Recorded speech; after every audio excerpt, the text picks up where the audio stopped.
Okay, we're up to the next chapter, which is A Crane for Grandma. Grandma, from high up on the rooftop, could see everything that was going on, and she didn't like what she saw.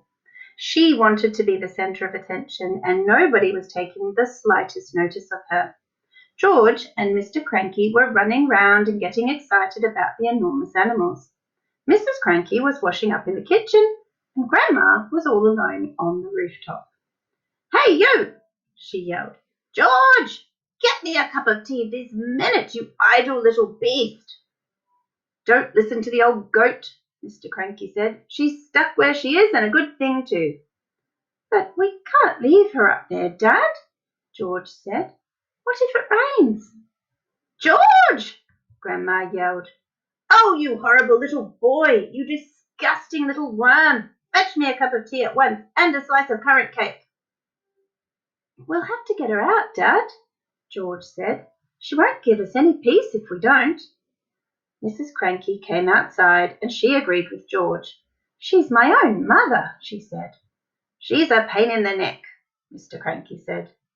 "I don't care," Mrs. Cranky said. "I'm not leaving my own mother sticking up through the roof for the rest of her life." So, in the end, Mr. Cranky telephoned the crane company and asked them to send their biggest crane out to the house at once. The crane arrived 1 hour later.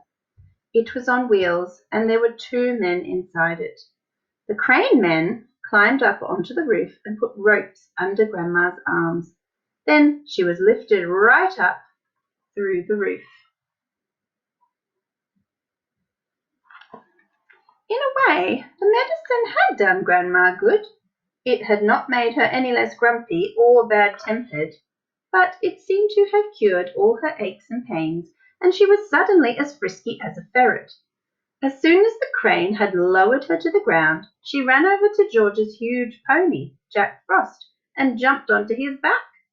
This ancient old hag, who was now as tall as a house, then galloped about the farm on the gigantic pony, jumping over trees and sheds and shouting, "Out of my way! Clear the decks! Stand back, all you miserable midgets, or I'll trample you to death!" and other silly things like that. You can see Grandma galloping around. But because Grandma was now much too tall to get back into the house, she had to sleep that night in the hay barn with the mice and the rats. She doesn't look quite as happy there. And that is actually the end of that chapter, and the next one is called Mr. Cranky's Great Idea.